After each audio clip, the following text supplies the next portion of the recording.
이 일본인 의사 중에 구로가와 토시오, 사실 저도 잘 모르는 분인데요. 이런 분이 있다고 합니다.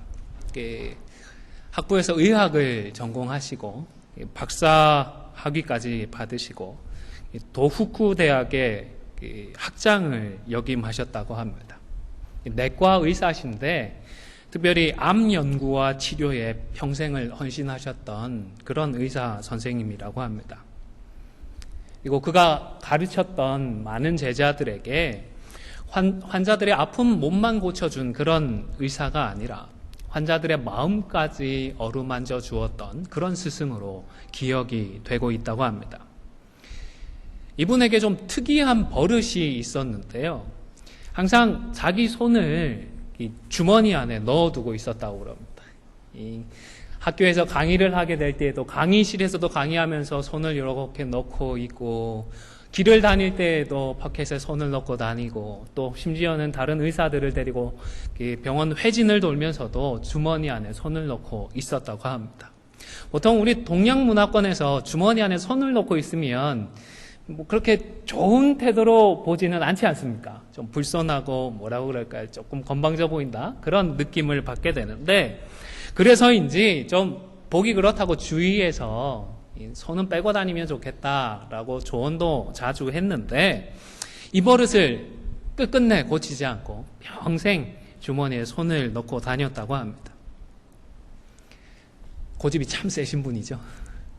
근데 여기에는 그럴 만한 이유가 있었다고 합니다. 후에 제자들에게 말하기를, 여러분, 의사는 손이 따뜻해야 합니다. 촉진으로 환자를 살펴볼 때에 손이 차가우면 감각이 무뎌져서 정확한 진단을 할 수 없기 때문입니다.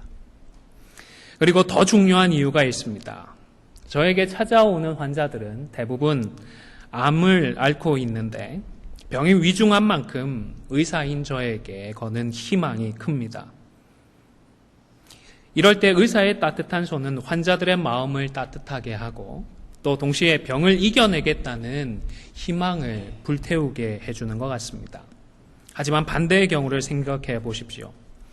의사의 손이 차갑기만 하다면 환자의 마음 역시 차갑게 식을 것이며 희망도 사라질 것입니다. 그러니 지금부터라도 여러분들은 호주머니에 손을 넣고 따뜻하게 데우는 습관을 가지시면 좋겠습니다. 그냥 단순한 습관이 아니라 환자들을 치료하고 돕기 위한 바람으로 평생을 그렇게 주머니에 손을 넣고 살아가셨던 것입니다.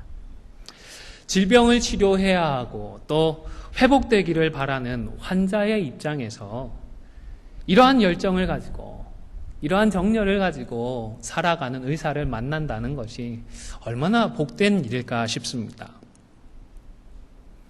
오늘을 살아가는 저와 여러분들도 회복이 필요합니다. 죄의 문제로 씨름하고 있고 죄의 쓴뿌리를 이겨내고 우리 구주 예수 그리스도의 장성한 분량이 충만한 데까지 함께 자라나기를 소원하고 있습니다. 우리가 스스로 이것을 이루는 것이 아니라 하나님께서 신앙의 동력자와 또 한몸된 지체로 불러준 우리 주변에 계신 이 지체들을 통하여서 이 회복을 이루어 갑니다. 축복의 통로로서 사용되어지는 우리 지체들을 통하여서 우리는 함께 변화되어지고 회복되어 가는 것입니다. 지체를 통한 회복이 필요한 우리의 입장에서 과연 어떤 성도가 복된 성도일까요? 또 하나님은 어떤 사람을 회복시켜 주시고 어떤 성도를 축복해 주실까요? 무엇보다 그 어떤 것보다 먼저 예배에 대한 열정을 회복하는 저와 여러분이 되실 수 있기를 주님의 이름으로 간절히 축원을 드립니다. 하나님께 기도하실 때마다 하나님, 예배자로서의 열정이 회복될 수 있도록 우리를 도와주십시오. 우리를 긍휼히 여겨주십시오. 기도해 주시기를 바랍니다.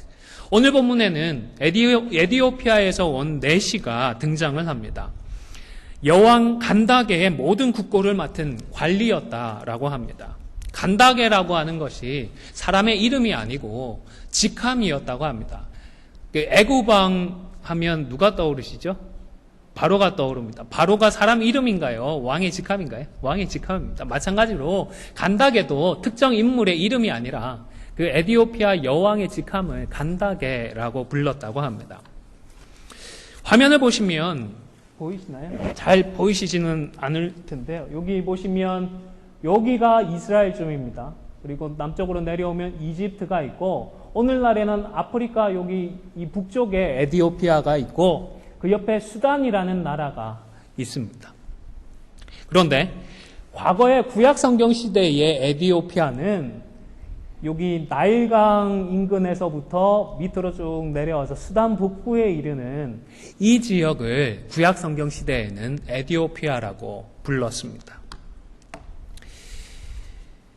구글 맵이라는 게 인터넷에 있습니다. 그렇죠? 한 번씩 우리가 교통편을 확인을 할 때에 확인하게 되어지는데 설교를 준비하면서 지금 에디오피아의 여기 수도에서부터 예루살렘에 이르는 거리를 한번 확인을 해봤더니 390km가 넘습니다. 397.5km.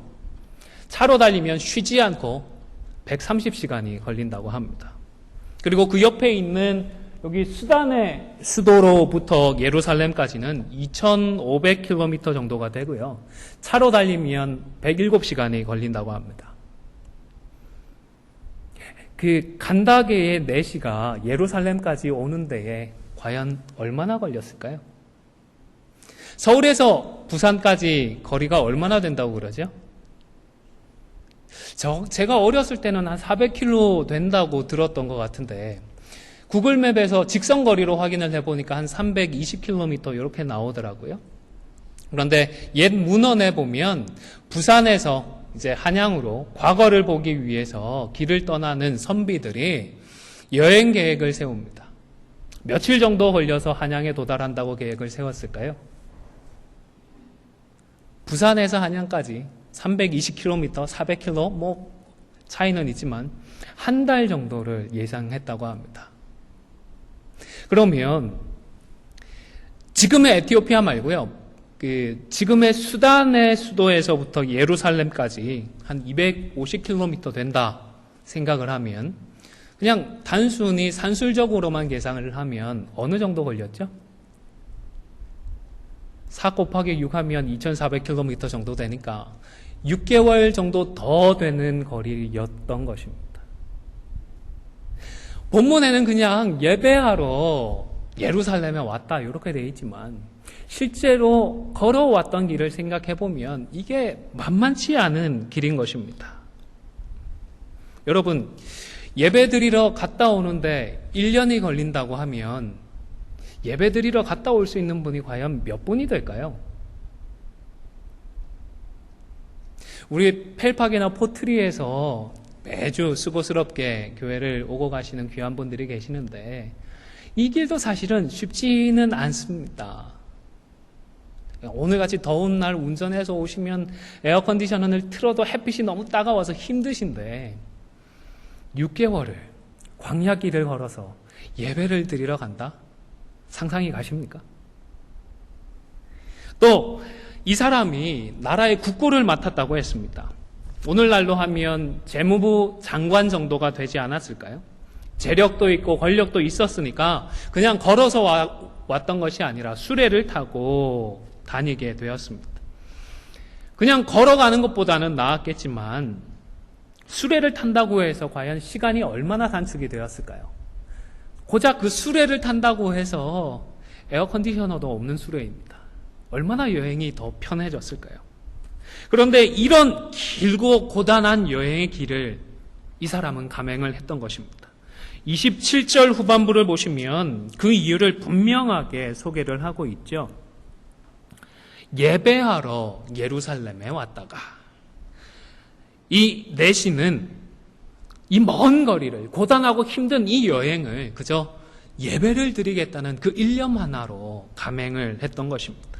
시간과 물질을 비롯해서 많은 것들을 기꺼이 희생을 하면서 예루살렘까지 왔는데 하나님을 예배해야 하겠다는 그 일념 하나로 여기까지 왔던 것입니다. 사실 이 엄청난 이동 거리와 또 한 나라의 재정 상태를 책임지는 사람이 편도로 6개월이니까 1년 이상의 시간을 내어서 개인적인 용무를 위해서 이렇게 올 수 있었을까라는 생각을 하며 아마 에티오피아에서 보낸 사절단의 대표로 왔던 것이 아닌가 추정을 하시는 분들도 있습니다. 그러나 앞서 확인했듯이 성경에 따르면 그 모든 희생들은 하나님을 예배하기 위하여서, 하나님을 경배하고 하나님께 제사 드리기 위하여서 희생하며 그 길을 걸어왔던 것입니다. 사실 어떻게 보면 그 고생을 하고 와도 제대로 하나님을 예배할 수도 없는 그런 입장입니다. 이방인이기 때문입니다. 뿐만 아니라 내시였습니다. 아무리 내가 제사를 드리고 싶어도 성소까지는 들어갈 수가 없는, 제단까지는 들어갈 수가 없는 그런 상황이었던 것입니다. 그 고생을 하고 그 많은 시간을 들여서 성전까지 왔지만 이방인의 뜰, 성전 뜰, 바깥 뜰까지만 접근을 할 수가 있었던 것입니다. 어깨 너머로 제사가 드려지는 것을 구경할 수밖에 없었습니다. 그러나 이 모든 것이 하나님을 어떻게 해서든 예배하고자 하는, 하나님께 제사를 드리고자 하는 이 내시의 열정을 가로막지는 못했던 것입니다. 모든 것을 희생해서라도 언약의 하나님을 내가 예배해야 하겠다, 하나님께 제사는 드려야 하겠다라는 이 뜨거운 열정으로 그는 충만해 있었던 것입니다. 그리고 예배에 대한 이런 뜨거운 열정으로 충만했던 그를 위하여서 하나님은 은혜를 주셨습니다. 천사를 보내어 빌립을 부르셨고 빌립을 통하여서 복음을 깨닫는 은혜를 허락해 주셨던 것입니다. 여러분, 예배를 어떠한 마음으로 참여하고 계십니까? 혹시 예배에 그저 와주고 계시지는 않으십니까? 이민생활 고단하고 피곤하고 주일 오전 1시간 시간을 내는 것이 쉽지는 않지만 그 어려운 시간 내가 내어서 그래도 교회에 왔다라는 것으로 만족하고 계시지는 않으십니까? 내가 이 정도로 하나님께 헌신하고 있다, 하나님 앞에 혹은 내세우고 있지는 않으십니까? 내가 이 정도 신앙생활은 하고 있다라며 다른 사람들에게 자랑하지는 않으십니까? 오늘 본문에 나타난 그 내시의 열정을 잊지 마시고 그 이상으로 우리의 열정을 다하여서 하나님을 예배할 수 있기를 바랍니다. 거리나 체력이나 혹은 나이가 우리가 하나님을 예배하는 것을, 하나님을 온전히 예배하고 우리의 열정을 다하여서 하나님을 예배하는 것을 가로막지 못하도록 하실 수 있기를 바랍니다. 예수님도 우리의 온 열정을 다하여서 하나님을 사랑하라고 말씀하셨습니다. 마태복음 22장 37절에 보시면 내 마음을 다하고 목숨을 다하고 뜻을 다하여 주 너의 하나님을 사랑하라 하셨습니다. 여러분, 마음과 목숨과 뜻을 다하여서 하나님을 예배하고 계십니까? 마가복음에서는 마음과 목숨과 뜻에다가 하나를 더 추가했습니다. 무엇까지 다하자고요? 힘을 다해서 하나님을 사랑하자 말씀을 합니다. 여러분, 허락하신 모든 힘을 다하여서 하나님을 예배하고 계십니까? 사랑하는 성도 여러분, 하나님은 우리를 사랑하셔서 독생자를 내어주셨습니다. 독생자를 희생해서 우리에게 당신과 화목할 수 있는 길을 열어주셨습니다. 우리가 이미 경험한 이 하나님의 놀라운 사랑을 하나님이 예배하기 전에, 우리가 하나님을 예배하기 전에 우리 하나님께서는 이미 하나님의 마음을 다하고 뜻을 다하고 힘을 다하여서 우리를 사랑해 주셨습니다. 우리를 사랑하셨던 그 하나님 마음으로, 그 하나님의 마음 못지않은 그런 마음으로, 또한 오늘 본문에 등장했던 그 내시의 마음으로 온 열정을 다하여서 하나님이 기뻐하시는 온전한 예배를 드리는 저와 여러분이 다 되실 수 있기를 주님의 이름으로 간절히 축원을 드립니다. 두 번째로 말씀의 갈급함을 회복할 수 있도록 기도해 가시기를 바랍니다. 사마리아에서 복음을 증거하고 사역의 열매를 목격하고 있었던 그런 빌립이었습니다. 이 사역에 조금 더 집중을 하면 틀림없이 더 폭발적인 사역의 열매들이 일어나게 될 것이다 기대를 했을 것입니다. 그런데 하나님께서는 천사를 보내었습니다. 빌립의 길을 막아주셨습니다. 예루살렘의 북쪽에 사마리아가 있습니다.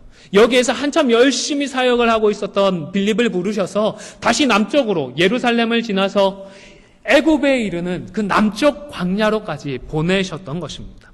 성령 충만했으니까 불평하지는 않았겠죠. 사마리아로 보냈다가 또 이번에는 상관없는 저 떨어진 남쪽으로 왜 보내십니까? 날씨도 더운데 뭐 하는 짓입니까? 이렇게 불평하지는 않았겠지만 그래도 점점점 인적이 드문 광야로 내려가면서 여기는 내가 전해야 할, 복음을 증거해야 할, 사람도 만나지 못할 곳인데 왜 이리로 나를 이끌어 가실까? 궁금해 하기는 했을 것 같습니다. 그런데 아무도 만날 수 없을 것 같았던 그 광야에서 빌립은 수레를 탄 한 사람을 만나게 됩니다. 그런데 가까이 갈수록 익숙지 않은 장면을 보게 됩니다. 덜컹거리고 먼지 날리는 수레 위에서 크고 두꺼운 두루마리 성경책을 펴놓고는 그것을 읽고 있는 한 사람을 보았던 것입니다. 여러분, 이사야서를 읽는다고 하는데요. 양피지로 된 이사야서 한 권이 이렇게 두껍습니다.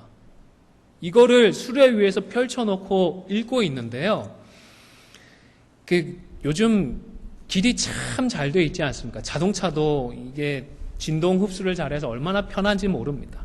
그럼에도 불구하고 차 안에서 책을 읽는 게 편하시던가요? 아니지 않습니까?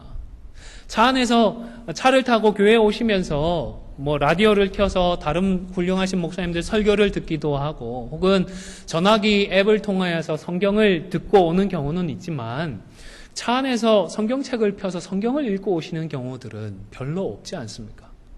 그런데 이 사람은 어찌된 일인지 이렇게 두꺼운 두루마리 성경책을 펴놓고 이게 그냥 눈으로만 보면 집중도 안 되고 힘드니까 소리까지 내어서 또박또박 성경을 읽고 있었던 것입니다. 여러분, 이 내시에 말씀을 향한 갈급함과 열정이 어느 정도였겠습니까? 사실 이사야서 한 권 가지고 있는 것만 해도 대단한 정성이었습니다. 인쇄술이 발달하기 전에는 다 필사를 했지 않습니까? 이사야서 한 권을 필사하는데 3일 정도가 걸렸다고 하거든요. 그러니까 3일에 소요되는 사람의 인건비 플러스 재료값, 이게 이사야서 한 권의 최소한의 가격이 됩니다. 유대인들은 오늘날에도 인쇄된 구약 모세오경을 갖고 있는 것이 아니라 필사가 된 모세오경, 토라라고 하는데 유대인들은, 주이시들은 이런 모세오경을 가지고 있다고 합니다. 아직도 이 일을 하는 사람들이 있다고 하는데요. 그렇게 필사된 모세오경의 오늘날의 가격이 4만 불 가까이 한다고 합니다. 그 정도 가격까지는 아니겠지만 하루에 100불 정도 일용직 노동자들이 돈을 번다 생각을 하면 3일이면 300불이고요. 재료값 더하면 한 400~500불. 이사야서 한 권이 그 정도 가격이었다고 생각을 해보시기를 바랍니다. 구약 성경을 다 구비하는 것은 참 쉽지 않은 일이었을 것입니다. 어쨌든 그런 성경책을 편도로만 6개월이 걸리는 여행길에 챙겨왔다? 상상이 가십니까? 6개월치 먹을 식량도 준비해야 하고 마실 음료도 준비를 해야 합니다. 이것저것 챙겨야 할 것들이 많은데, 그런데 집에서부터 그런 성경책을 챙겨가지고 출발을 했다. 이게 영원한 열정과 말씀에 대한 사모함이 없이는 불가능한 일인 것입니다. 올 때 챙겨오지 않았고 예루살렘에 있다가 예배를 마치고 돌아가는 길에 성경책에 있길래 샀다. 그럴 수도 있습니다. 그런데 그것만 따져도 또 6개월에 걸쳐서 돌아가야 하는 길인데 그것들을 관리하고 읽어야 하는 그 일들을 감안하고 수레에 타서까지 성경을 읽고 있다. 말씀에 대한 보통의 갈급함이 아니었던 것입니다. 단순히 장식하고 과시하기 위하여서 좋은 곳에 여행 다녀오면서 기념품으로 그저 샀던 그런 선물이 아니라 정말로 자신이 읽고 묵상하고 깨닫기 위한 간절함으로 구비했던 성경책이었던 것입니다. 시기적으로도 그렇습니다. 벌써 먼 길을 여러 달에 걸쳐서 달려왔습니다. 겨우 명절을 보내고 다시 왔던 그 길을 되돌아가야 합니다. 이미 지쳐 있을 것이고 무사히 고향에 도착하기 위해서 체력적인 안배도 해야 했습니다. 그런데 그런 길에서 내시는 두루마리를 꺼내어서 하나님의 말씀을 읽고 이해하고자 했던 것입니다.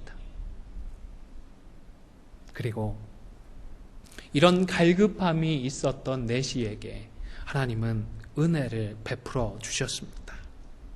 피곤하고 고단하고 읽기 힘들고 이해하기 어려웠지만 그래도 성경을 읽고 이해해서 하나님의 뜻을 깨닫고 하나님의 말씀대로 살아가고자 하는 갈급함이 있었기에 하나님은 그에게 은혜를 베풀어 주셨던 것입니다. 빌립을 보내어 주셨고 그 말씀의 참된 의미를 깨달을 수 있는 복을 허락해 주셨던 것입니다. 여러분, 하나님의 말씀에 대해서 어떤 마음과 어떤 태도를 가지고 계십니까? 성경을 얼마나 읽고 계십니까? 또 성경을 읽더라도 어떤 마음으로 성경을 읽고 계십니까? 오늘 본문에 이 내시의 갈급함과 간절함을 기억할 수 있기를 바랍니다. 말씀에 대한 간절함을 가지고 수레 위에서조차 말씀을 읽고 이해하고자 노력했던 사람이었습니다. 사랑하는 성도 여러분, 우리에게도 저와 여러분에게도 하나님의 말씀에 대한 간절함이 필요합니다. 단순히 성경을 한두 번 읽었다로 끝나는 것이 아니라 읽은 구절들의 참 의미와 나를 향하신 그 하나님의 뜻을 발견하기 위하여서 간절히 기도하실 수 있기를 바랍니다. 그리고 간절히 사모하는 말씀을 통하여서 우리 하나님을 만나셔야 합니다.